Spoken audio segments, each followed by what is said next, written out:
Oi, pessoal, bom dia, bem-vindos. A gente está dando andamento à nossa série de Tech Talks aqui da Kibo. O tema de hoje é privacidade na era da inteligência artificial, os desafios, né, que a IA traz para a privacidade e proteção de dados.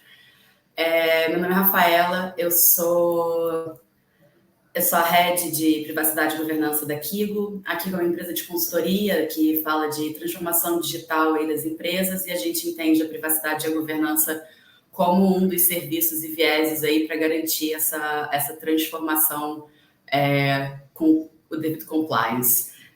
Hoje comigo está o Diego Bork, da Privacy Tools. Obrigada, Diego, por vir aqui. Bom dia, pessoal. Eu que agradeço. Um grande prazer estar aqui com a Kigo, com a Rafaela, podendo bater um papo sobre um tema tão palpitante, né, como é não só a privacidade, como também a inteligência artificial. Acho que está aí na ponta da língua de todo mundo, vivenciando e começando a experimentar essa nova era. E, bom, me apresentando então, eu sou Head Comercial da Privacy Tools. Eu sou homem, branco, né? Cabelo curto, barba, estou com uma camisa cor de vinho.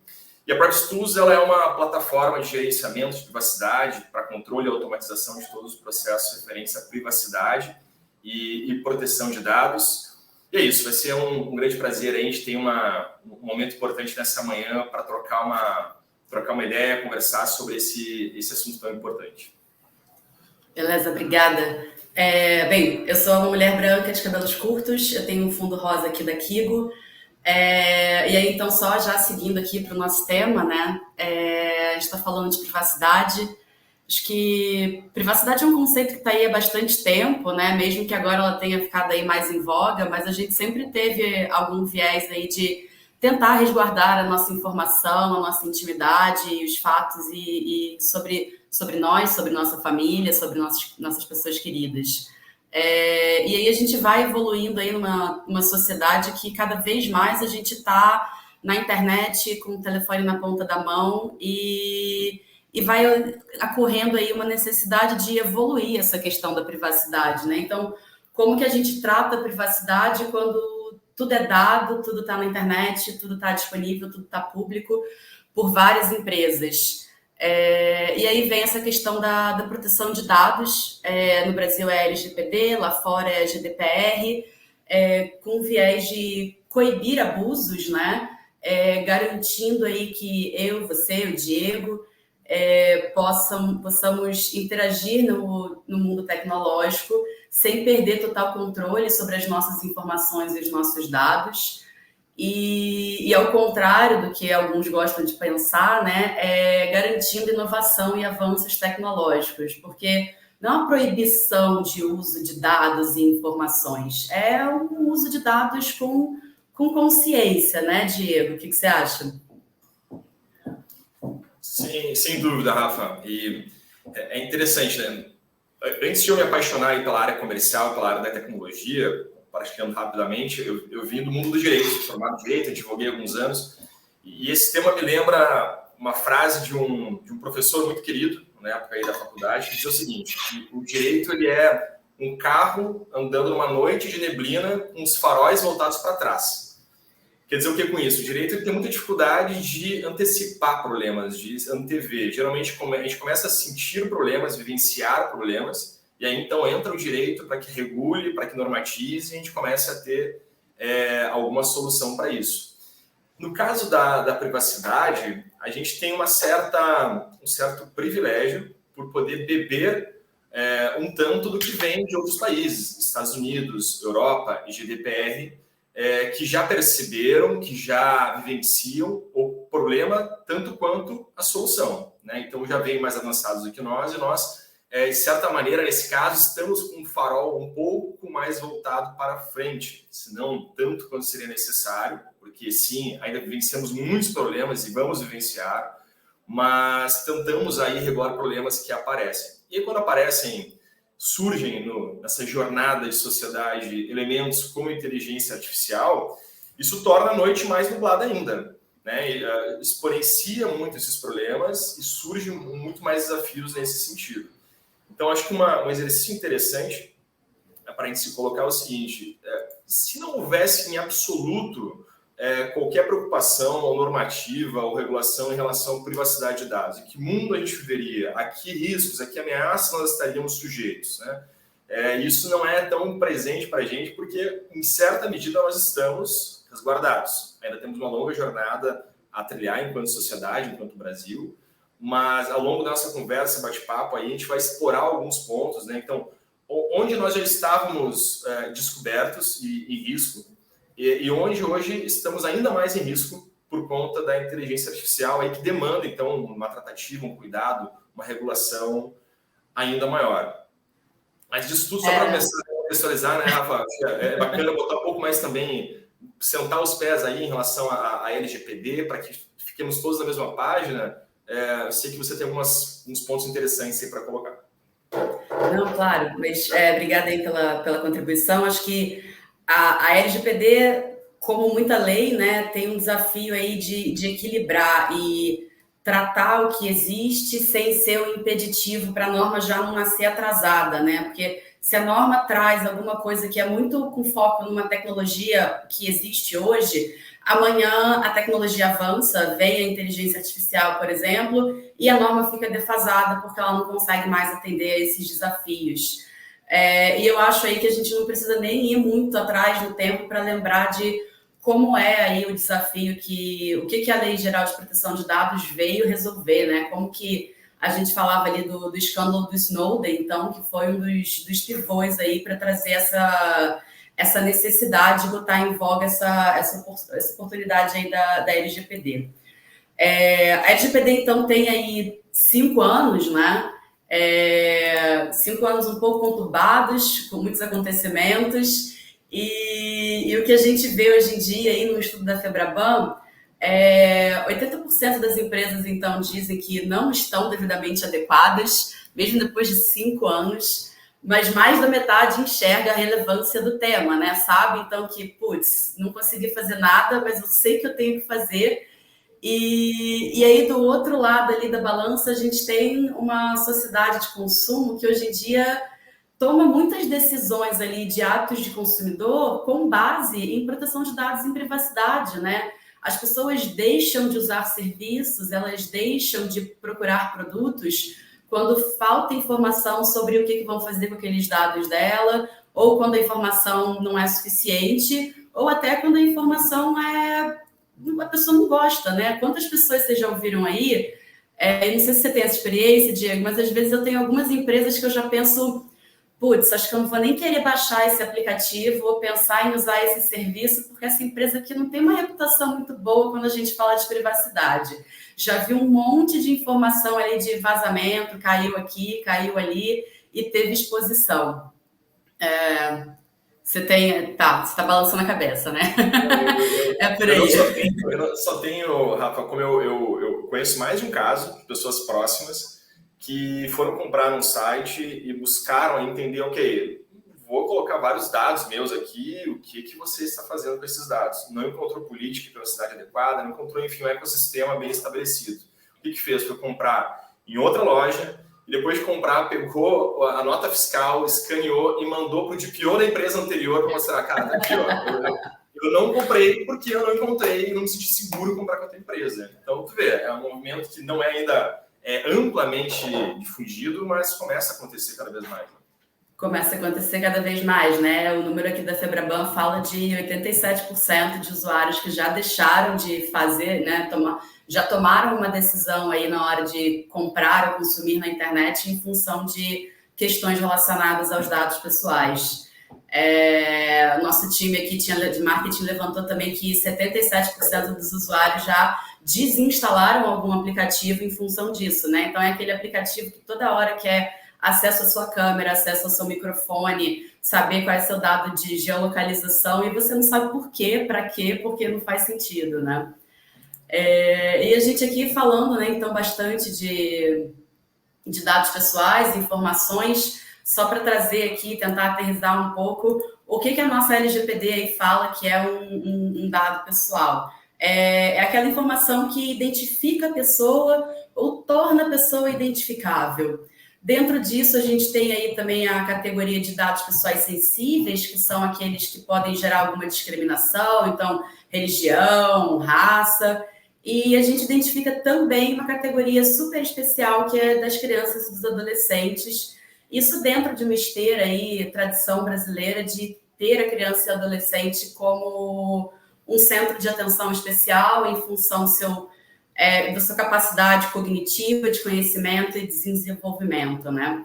E aí aqui também já trazendo aí essa questão da IA, acho que se dado pessoal, né, é aquela informação que torna a pessoa identificável, num mundo onde a gente fala de, né, Large Language Models, que cada vez mais a IA tem uma quantidade enorme de dados para avaliar e uma capacidade incrível de fazer inferências e trazer percepções, essa linha entre o que é um dado pessoal que te torna identificável é cada vez mais tênue, né? Porque se antes era só nome, sobrenome, hoje em dia você consegue casar tanta informação que muita coisa acaba virando dado pessoal. E né, acho que, não sei se eu consigo pensar em algum exemplo agora, você tem algum, Diego? Em relação a correlacionar dados de maneira que sem dúvida, imagina assim, muitas vezes você vai um nome, Maria não diz muita coisa, mas se você liga isso a um sobrenome, talvez também não diga tanta coisa, mas a Maria que mora na cidade tal, no bairro tal, no número tal, aí a gente sabe exatamente quem é a Maria. E disso a gente já percebe, a gente já conhece aí da temática da cidade, que precisamos defender essa informação sob pena de ser utilizada de 1000 maneiras que não atendam ao interesse da Maria. Né? Então, como realizar isso? Só que esse trabalho de correlação, ele pode ser mais simples ou mais dificultoso. Né? Se ele chega a um nível tão difícil que não é possível correlacionar isso, ele deixa de ser um dado pessoal, como a Rafa acabou de falar. A IA, que já usou no ChatGPT, já se impressionou com a capacidade de correlações que ele consegue criar. Então, imagina isso hoje num cenário de vazamento de dados de uma empresa, de um hospital, de uma farmácia, o quanto isso pode ser potencializado para correlacionar informações, preferências de uso, doenças, ou então vazamento de dados de uma escola, né? A Rafa falava sobre dados de criança, o que isso pode ser levado, né, acontecer a partir disso. E eu dou um exemplo, Rafa. Quem nunca passou ou conhece alguém que passou por uma situação de a si próprio ou algum parente receber um WhatsApp com a foto de um conhecido pedindo, né, uma transferência. Acho que isso aí todo mundo já viu uma história nesse sentido. Eu, particularmente, semana passada, recebi um WhatsApp do meu pai dizendo que tinha descoberto um filho muito parecido comigo, que mandou um print que era minha foto pedindo uma transferência para ele.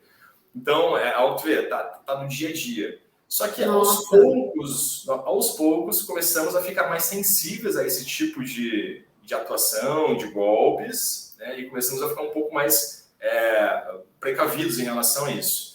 Imagina um cenário de inteligência artificial em que conseguimos, como a Rafa falava, fazer correlações e dentro de uma lógica de IA generativa, nós conseguimos gerar vozes muito parecidas, rostos, né, faces. O que isso na mão de pessoas mal intencionadas, nós não conseguimos gerar ou sofrer. Né? Então, ou aquele antigo golpe já da ligação de dizendo que havia sequestrado um parente, geralmente tinha uma voz no fundo de um grito, alguma coisa.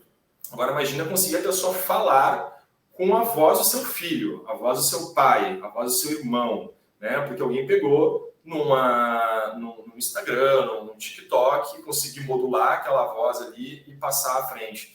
Então, veja, voltamos a falar daquele tema. Temos um problema na mão e acabou de ficar muito maior esse problema. Né? E quando falamos de dados de criança, isso fica ainda pior. Inclusive... Ainda pior, né? Acho que essa questão aí do golpe não é nem mais um imaginar, né? Já é real. A gente já tem casos relatados aí desse phishing, né? Usando voz criada por inteligência artificial, imitando a voz do filho da pessoa que, então, está tentando dar esse golpe, falando que foi sequestrado e pedindo ajuda, e a pessoa está dormindo em casa, né? Já é uma realidade. Isso. E aí, assim, a gente pensar que as crianças e os adolescentes, eles têm sim, né, esse acesso ali da internet na mão, do telefone na mão, do tablet, e vão ter acesso às redes sociais. O Nick BR outro dia divulgou um estudo, né, que 86% de crianças e adolescentes entre 9 e 17 anos hoje em dia têm algum perfil em rede social. Então, são crianças e adolescentes que talvez não entendam ainda todos esses riscos que a gente está trazendo aqui, estão postando fotos e vídeos com essa voz no TikTok, no Instagram, e possibilitando, né, esse uso depois por IA ali na frente. Mas não só as crianças, né? A gente tem aí o que o pessoal chama de sharing, né? Que são os pais postando informação sobre as crianças ali na frente.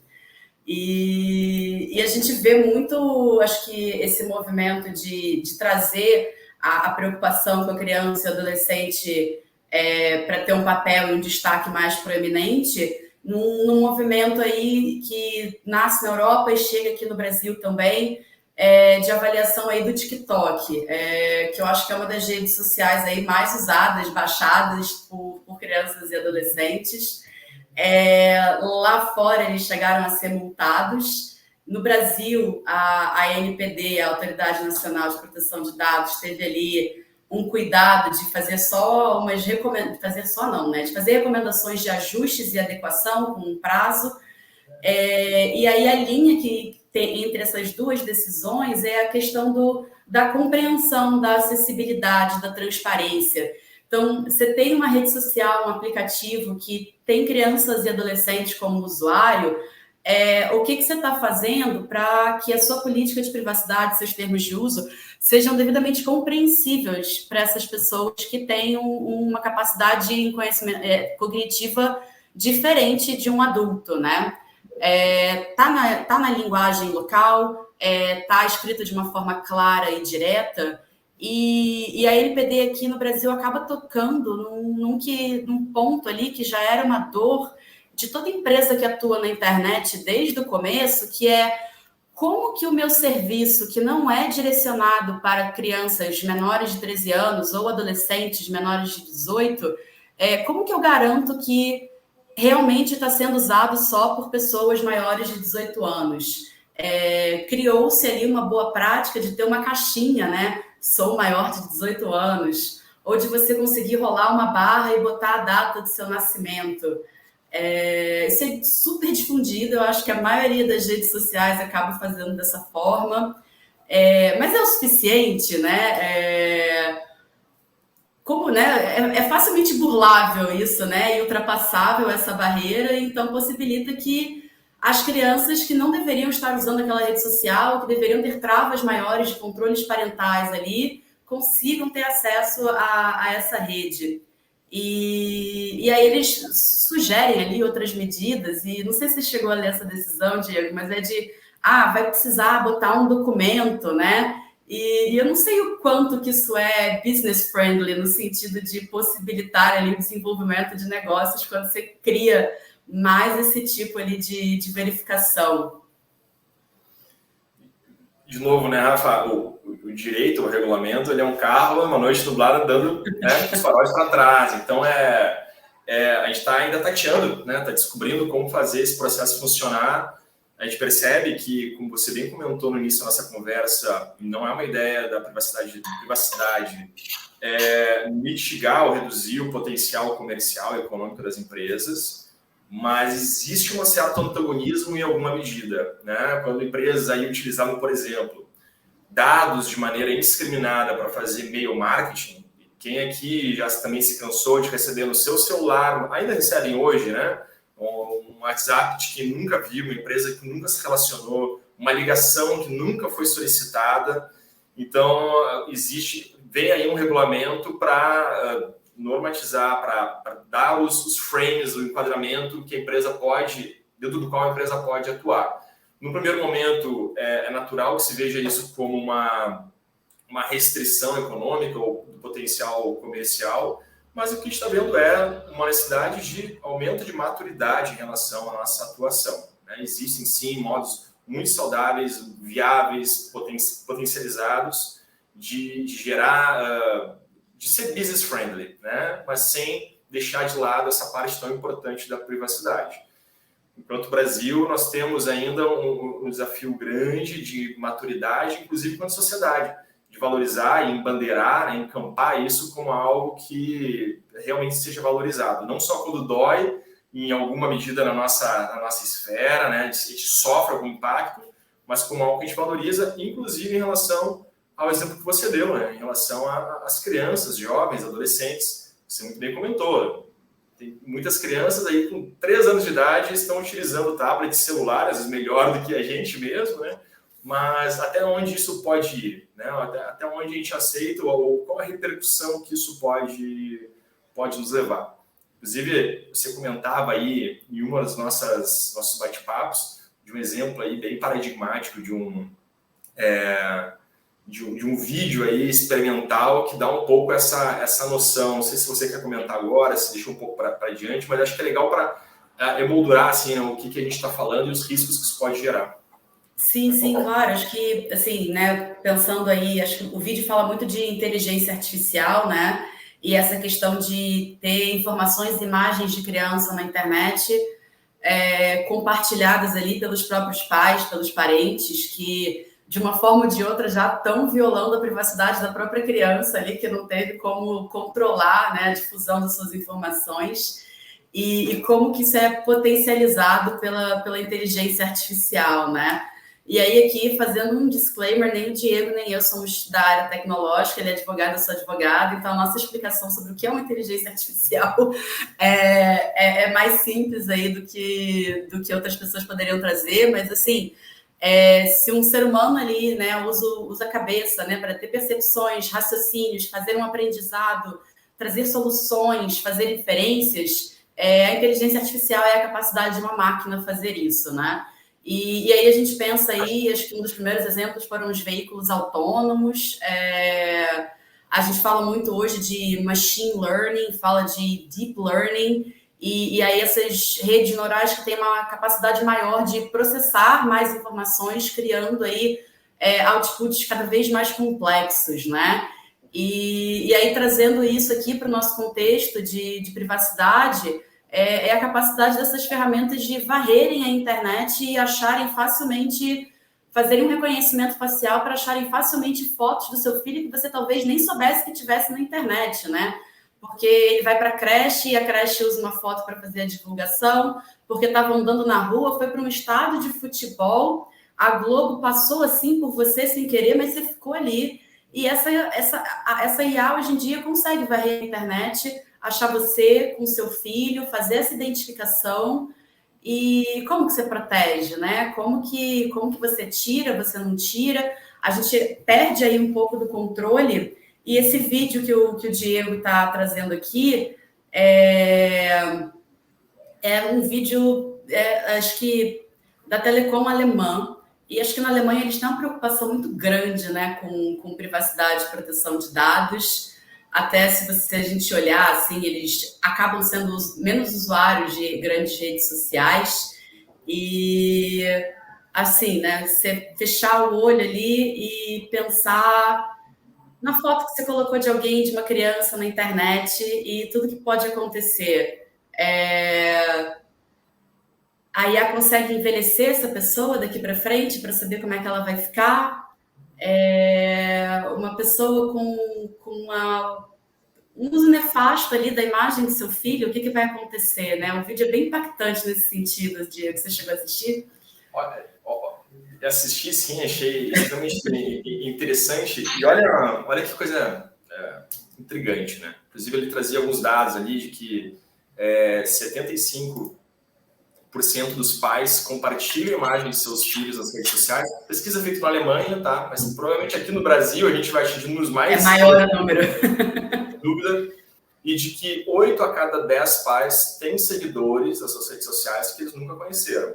Então, 8 de 10 pais têm seguidores que nunca viram. Ou seja, você está postando foto do seu filho para um público que você não conhece.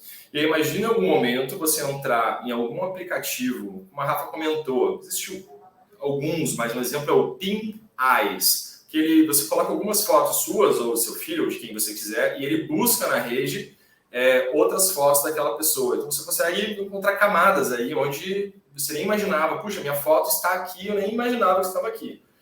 Imagina a situação de você fazer a pesquisa em relação ao seu filho e você encontra anúncio publicitário utilizando a imagem do seu filho, de uma empresa com a qual você nunca se relacionou e tampouco deu consentimento para que seja usado isso. O que a gente está falando aqui não é um exemplo hipotético, isso são fatos reais, noticiados na mídia, de pessoas que foram fazer essa busca e encontraram situações absurdas, né? Então, a situação é, no mínimo, bastante desagradável e muitas vezes demanda uma trajetória, uma jornada, até que você consiga acessar a empresa e consiga pedir que isso retire. A gente está falando uma ponta de um iceberg, né? Então, se usar a foto do filho para um anúncio publicitário, mas se for aprofundar no mundo aí de dark web, deep web, o que não pode ser feito com essas imagens? Se nós lembrarmos lá, talvez, uma certa maneira, a origem do tema da privacidade, com a Cambridge Analytica, que utilizou testes de internet nos Estados Unidos, né? Descubra seu perfil comportamental, um teste rápido, utilizou tudo isso para fazer hipercampanhas massivas de manipulação e conseguiu levar um presidente, ou contribuir para levar uma pessoa à presidência dos Estados Unidos. Imagina que nós seguimos fazendo isso, talvez não com as nossas informações, às vezes, mas com a imagem dos nossos filhos, como a Rafa acabou de comentar. Deixa eu descobrir como é que vai ser o rosto do meu filho quando ele ficar mais velho. E talvez as pessoas lá nos Estados Unidos, quando faziam esses testes e davam um elenco de dados pessoais de maneira gratuita e sem consentimento para outros fins, jamais imaginariam que isso seria utilizado para manipular não somente a si, mas a uma nação inteira. Provavelmente tem muitas pessoas que não queriam aquela pessoa na presidência, mas que contribuíram de maneira direta para que isso acontecesse. E hoje nós seguimos vivendo a mesma situação aí, a expressão aí, acho que sendo bem transparente, quem me trouxe essa expressão foi a Rafa, que nos fala, do sharing, a expressão americana que explica isso, a tendência dos pais de compartilhar as fotos dos filhos nas redes sociais. E veja, que coisa mais natural do que fazer isso, né? Aquilo que nós mais amamos, queremos levar para o mundo, mostrar. Mas será que é a melhor prática que nós temos dentro de uma era de inteligência artificial? Não tem práticas um pouco mais saudáveis? Não podemos esperar para que a ida ao mundo, né, a imagem, os dados dos nossos filhos não possam vir quando eles estejam prontos para eles próprios decidir o que fazer com os seus dados? Então é mais um ponto, né? Novamente o carro dominando para trás e nós temos que decidir o futuro. Mais ou menos isso, Rafa. Eu gostei dessa analogia, essa é muito boa. Mais ou menos como ter que tomar uma decisão no meio da noite, de olho fechado, para saber se você vai atravessar ou não vai atravessar, né? Então, vamos junto.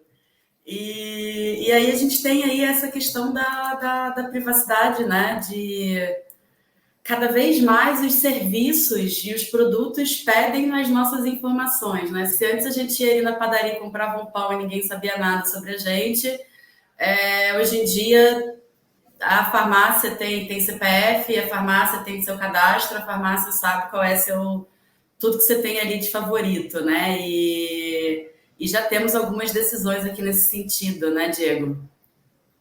Sim, já temos alguns importantes movimentos, né, nesse sentido, e talvez um paradigmático aí seja em relação às farmácias. Também, quem nunca foi na farmácia e recebeu a pergunta da atendente, CPF, para receber algum desconto.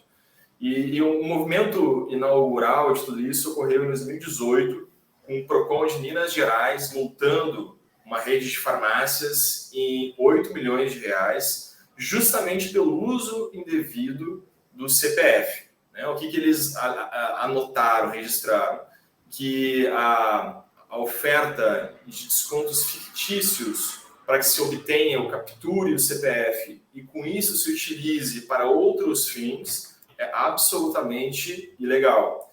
Nessa rede de farmácias, o que se percebeu que se fazia? Eles coletavam, capturavam os CPFs e essa lista, né, dessas pessoas com as preferências, com o estado de saúde, ela era vendida para outras empresas para poder fazer campanhas de e-mail marketing, né? E isso demandou aí uma multa bastante pesada. E veja, isso é uma notícia positiva e bastante preocupante ao mesmo tempo, porque é uma decisão de 2018 e acredito que todos vão concordar que não vivemos um cenário muito diferente hoje, né? Começa a haver um movimento importante de adequação, mas saiu, inclusive, aí recentemente, em questão de um mês, uma matéria bastante completa do UOL, mostrando, fazendo uma pesquisa em farmácias, diversas redes de farmácias, e apontando a grande, né, o total irregularidade em relação ao tratamento de dados dos titulares, dos usuários, dos consumidores. Então, vejam, existe um desafio importante aí. Tragam isso para um cenário que acabamos de falar de inteligência artificial e no eventual vazamento de dados, no eventual venda dessas informações, podem ser utilizadas de maneiras que talvez a gente nem consiga imaginar ainda, mas que nós já conseguimos antecipar de uma maneira que podem não ser nada positivas e que merecem proteção. Aqui temos um exemplo paradigmático, por exemplo. Na sequência, a gente tem mais um, né, Rafa? Quer comentar algo a respeito? Não, eu ia fazer um comentário, né, de trazer aqui a importância de ter em mente aqui, então, que muitas vezes esses processos todos, ali do balcão da farmácia, eles são pensados por um profissional que realmente tem como objetivo ali o marketing, a captura de clientes, e trazer aqui a importância de ter um trabalho conjunto com profissionais de outras áreas da empresa, como um profissional de privacidade, que vai conseguir apoiar ali nessa identificação de, cara, para que a gente está pedindo esse CPF, né? Para as empresas conseguirem estruturar isso de uma forma que esteja dentro ali da LGPD de minimização, né? A gente precisa dessa quantidade toda de informação para vender um remédio? Em alguns casos, realmente precisa, né? A gente está falando ali de medicamentos controlados. E aí é importante ter isso em mente de conseguir fazer essa modulação com esse trabalho rico aí, que eu acho que é muito facilitado aí pela Privacy Tools, né? Mas vamos aqui para o próximo exemplo que você quis trazer. Legal. Você pode passar... Posso, claro. Aqui, vamos lá. A ideia aqui não é que se possa ler o slide, tá? É mais a imagem mesmo. E a ideia foi trazer uma notícia super recente. Ontem foi publicada uma decisão da ANPD em relação à Secretaria de Estado de Saúde de Santa Catarina, notificando, advertindo em relação a 2 pontos. Primeiro, houve em 2021 um vazamento de dados da Secretaria de Estado de Saúde. Vejam, que preocupante, né? Secretaria de Estado de Saúde, a Rafa há pouco ali comentou sobre dados pessoais, e a gente sabe que informações de saúde não são só dados pessoais, são dados sensíveis. Então, exige aí um cuidado ainda maior. O que a fiscalização percebeu? Quando houve vazamento, a primeira ação, ou uma das ações da autoridade, foi descobrir se a Secretaria de Saúde ela possuía um relatório de impacto, né? O famoso DPIA. O que significa isso? As empresas precisam ter um mapeamento de dados para saber qual é o fluxo de dados dentro da sua estrutura e ter um relatório de impacto para saber qual o risco daquelas informações dentro da sua estrutura e qual é o plano para mitigar esses riscos. Fazendo a fiscalização na secretaria, perceberam que não existia esse documento, pelo que a secretaria foi advertida. E, em segundo ponto, a secretaria foi obrigada a subir para o seu site uma informação, uma notificação, um comunicado, dando conta desse vazamento de dados de 2021, qual foi a extensão desse vazamento, quantos bancos de dados foram afetados, que tipo de informação foi vazada e o que foi feito ou está sendo feito ainda para mitigar esses problemas. Tudo para quê? Para dar transparência aos titulares de dados, que muito bem poderia ser eu, você, a Rafa, em relação aos seus dados pessoais. Até para que se algo tenha ocorrido, alguma situação foi vivenciada, possa saber a origem disso e buscar meios de mitigar. Então, aqui na tela nós temos o print da tela da Secretaria de Estado de Saúde de Santa Catarina com um comunicado. Pode ver que é um comunicado bastante extenso, trazendo bastante informações. A gente fala aqui de um órgão público, mas certamente isso não é algo friendly, business friendly, como a Rafa dizia antes, né? Ninguém quer ter no seu site estampado um comunicado dando conta, né, ou comprovando que você é um exemplo do que não fazer, você não teve cuidado com os dados, que você não tem cuidado com o consumidor ou com o titular. Isso é algo que ninguém quer. E aí surge a importância, ainda mais esse cenário aí que vivemos hoje, inteligência artificial, que potencializa tudo que estamos conversando, das empresas estarem dentro de um processo efetivo, real, de adequação à LGPD. A LGPD hoje é o nosso grande antídoto para que a gente possa se precaver.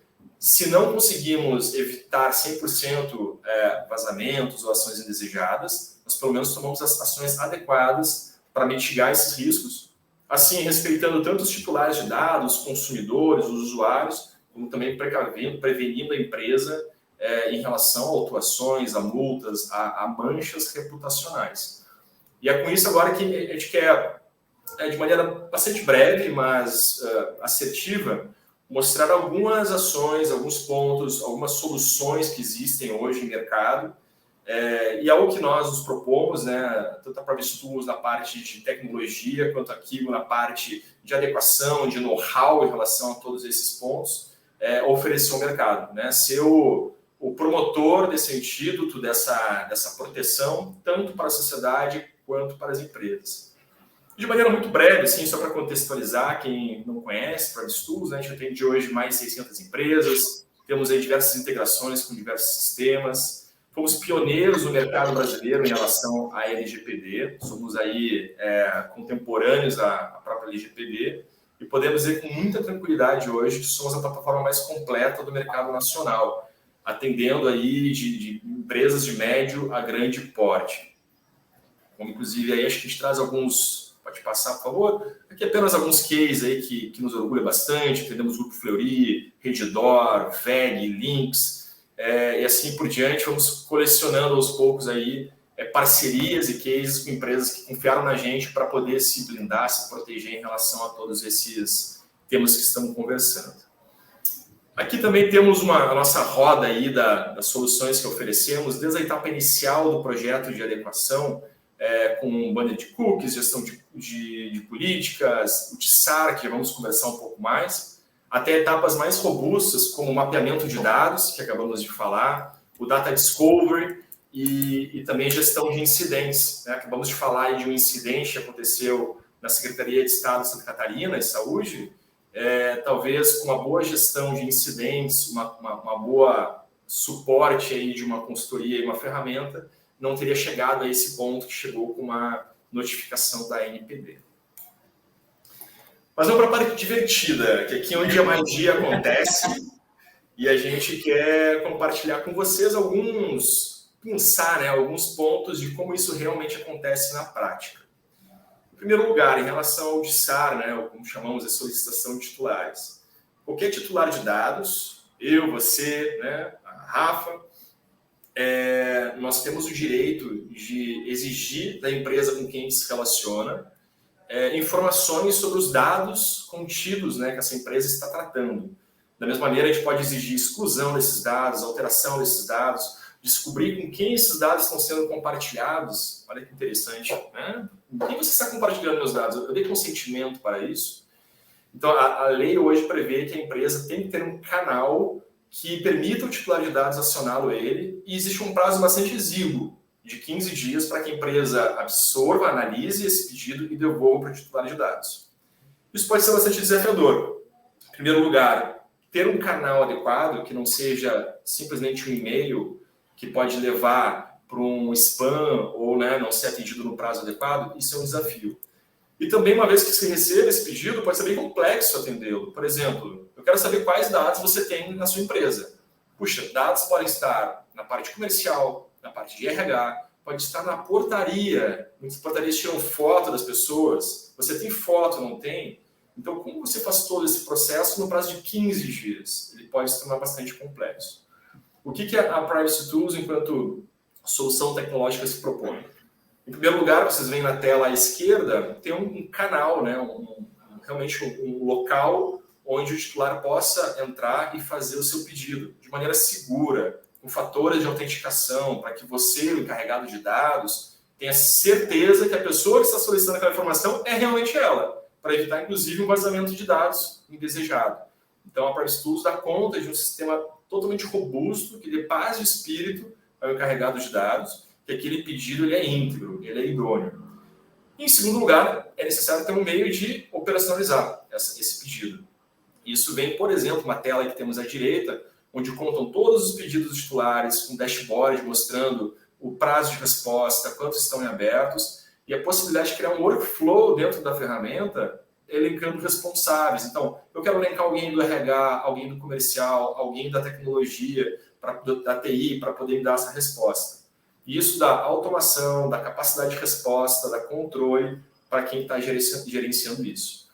Inclusive, existe a possibilidade de fazer a integração dessa ferramenta com o nosso Data Discovery, que é quem faz toda a varredura de dados da base da empresa.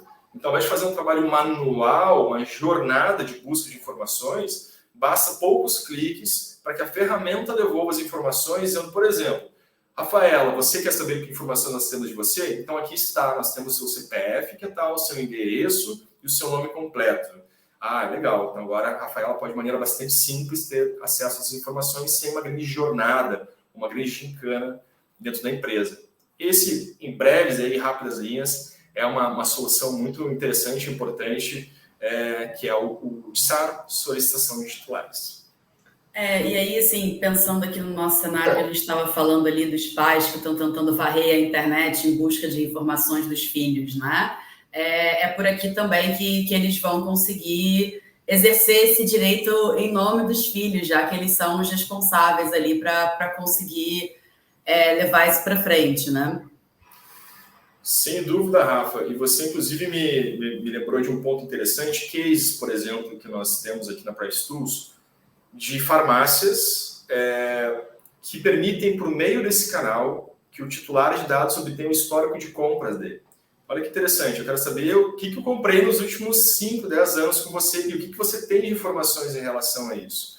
Não necessariamente é questionável se é uma determinação da LGPD ou não, mas é uma boa prática, é transparência, de poder mostrar que eu me preocupo com você. Você pode falar comigo e eu vou te atender. E aí, quando a gente vai para um cenário, por exemplo, um pai aí que tem um filho numa escola ou mesmo aí para uma universidade, alguém que esteja cursando uma universidade, poder descobrir, né, o que você tem de informações minhas. Esse é o canal seguro, é o canal apropriado de que você vai ser atendido. Né? Porque eles sabem, muitas vezes um e-mail que a gente manda para uma empresa acaba caindo numa caixa de spam. E aí, se cai na caixa de spam e não é atendido no prazo obrigatório por lei, numa eventual fiscalização, isso cai com algo muito pesado. Puxa, eu quero saber, você é empresa, quantas solicitações você fez nos últimos tempos? Deixa eu olhar sua caixa de e-mails, está lá, significa que tem uma solicitação não atendida. Isso pode ser bastante grave.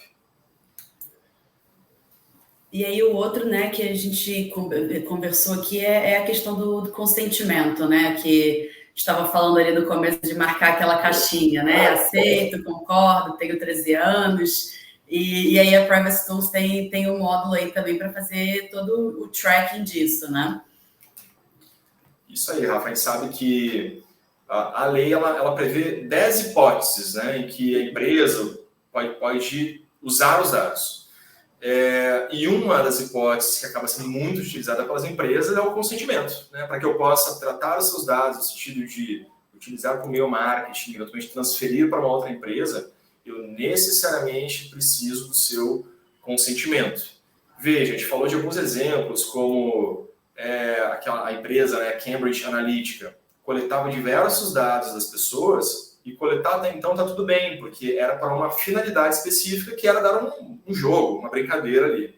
Mas em momento algum, as pessoas deram consentimento para que fosse transferido para uma outra tecnologia, utilizado como pesquisa de mercado e para fins eleitorais.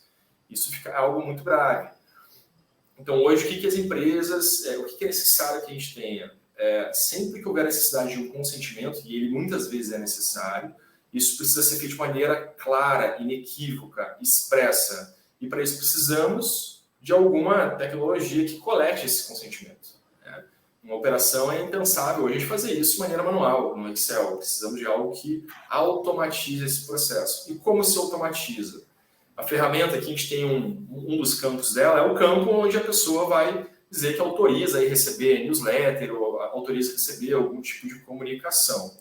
Uma vez que ela deu o consentimento dela, isso é alimentado na ferramenta e integrado já com os sistemas da empresa, por exemplo, de e-mail marketing, o RD Station ou alguma outra ferramenta, de maneira automática. Isso permite automatizar o processo e, eventualmente, quando a pessoa não quiser mais dar o seu consentimento, ela quiser revogar, ela também pode fazer isso por meio da ferramenta. Isso automatiza demais o processo, dá muita transparência ao processo e todo mundo ganha, tanto sociedade quanto empresa. Aqui nós temos, por exemplo, uma tela contendo todos os consentimentos que eu, Diego, dei na plataforma da Privacy Tools. Então, eu, sendo o DPO ou encarregado de dados da Privacy Tools, pode acessar esse campo, ver quando eu dei o consentimento, para quê, em que local, e eu posso revogar a qualquer momento esse consentimento. Então, talvez eu não queira entrar na plataforma e revogar, eu queira mandar um e-mail para a Rafa, se for nossa encarregada de dados, para que ela revogue. E ela pode, de maneira manual, fazer isso. Mas também dando total autonomia, controle, gestão, automatização para esse processo. Boa. E aí, acho que cookies. Esse é porque eu ia perder a chance de botar um cookie na nossa apresentação. Mas também, né, Rafa, isso vem assim... tem uma frase aí que eu gosto bastante que é: antes do ato vem a postura, né? Uma certa predisposição para o nosso agir. Então, se a gente está com uma postura voltada para um lado, a gente tende a agir para esse mesmo lado. Os cookies, que todo mundo conhece, nossos banners de cookies, é a mesma coisa. Se a minha postura é a de dar transparência, é a de dar a decisão para a mão de quem é o dono das informações, eu vou fazer isso, meu ato vai estar dirigido para isso. O que os cookies buscam? Eles buscam dar a possibilidade para o titular decidir se quer que a empresa insira arquivos dentro do seu computador para coletar informações de preferência dele.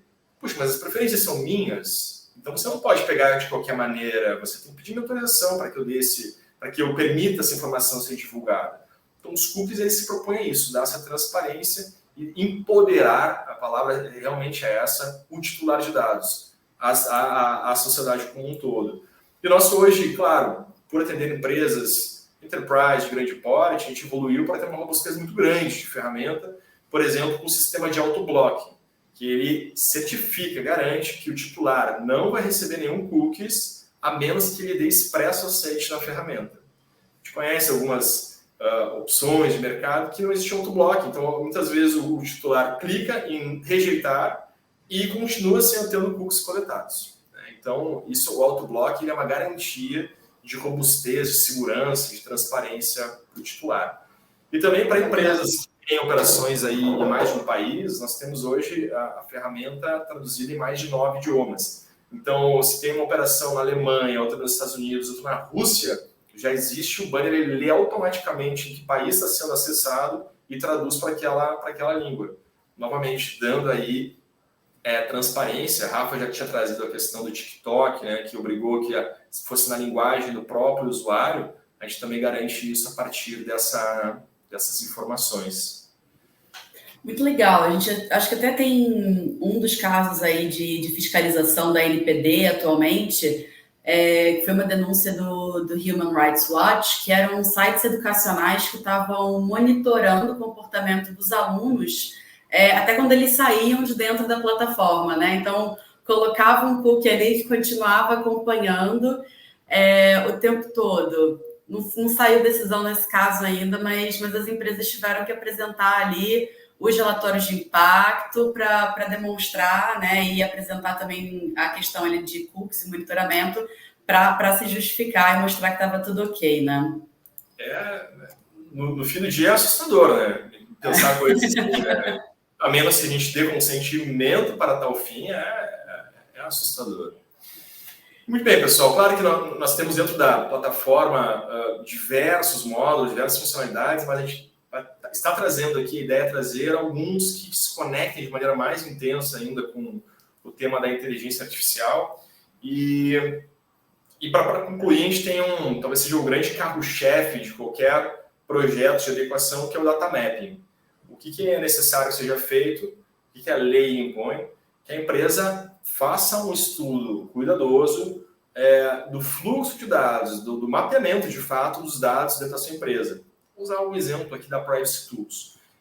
Um dos meios de entrar um dado pessoal na empresa é por via do marketing, né? O marketing tem campanhas inbound, outbound, Então, vai coletar informações. Esse lead, né, que vai se tornar um lead, tende a ir para o comercial, que uma vez fechado o contrato, vai para o jurídico, uma vez fechado o contrato, vai para o financeiro, depois para o time de implantação. Então, tem todo um percurso aqui dentro de informações, muitas vezes CPF do responsável, do encarregado de dados, outras informações. Então, como é que nós fazemos? Como nós tratamos esses dados? Esse mapeamento ele é muito importante que aconteça. E uma vez que a gente tem ele mapeado, qual é o nosso relatório de impacto, né, que a lei impõe, a fiscalização impõe? Como é que nós... É uma das obrigações ali na decisão do TikTok, inclusive, ó. De fato, tanto do TikTok quanto essa que a gente trouxe, que foi publicada ontem. Da Secretaria de Estado de Saúde de Santa Catarina. O que pesou para eles? Puxa, o que vazou? Me mostra o teu relatório de impacto. Primeira coisa. Puxa, não tenho, está em desconformidade. Então vai ter todo prejuízo reputacional, eventualmente prejuízo de multa. Né? E a Rafa bem lembrou aí do TikTok também. Ou seja, qual é o teu plano? Como é que você vê os riscos nessa operação e qual é o plano para mitigar esses riscos? E se acontecer algum incidente, como é que você vai mitigá-lo? Então, olha o nível de maturidade que traz para a operação. Então, pode passar a próxima, por favor. Claro. Tapa. Aqui é só um exemplo. Pode botar aí. Só um exemplo de uma das telas do mapeamento de dados que dá todos esses fluxos, né? Então, deixa eu entender onde começa a vida desse dado pessoal na empresa e aonde termina. Como é que é feito o descarte dessa informação? Por quanto tempo eu vou armazenar ela antes de fazer o descarte? Então, ela permite fazer todo mapeamento de análise de fornecedores, de como maduros os fornecedores estão ou não estão, análise de riscos de cada uma dessas operações. Essa, sem dúvida, um dos módulos aí mais robustos, um carro-chefe da Privacy Tools, e é o que muitas vezes encanta aí, em especial, cases aí bem importantes que nós temos em diversos segmentos, a saúde, a educação, financeira e a área pública também, por essa segurança que dá, por esse conforto, por essa gestão, por essa automatização. Porque no fim do dia a gente quer ter segurança, então um trabalho bem feito, mas sem ter que fazer gincana.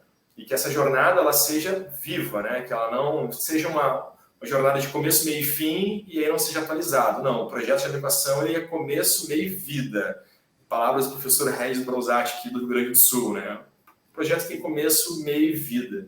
E o Datamap ele garanta que o projeto de adequação tenha vida longa dentro da empresa. Faz sentido isso tudo, Rafa? Acho que a gente dá um grande apanhado da prática. Para mim fez.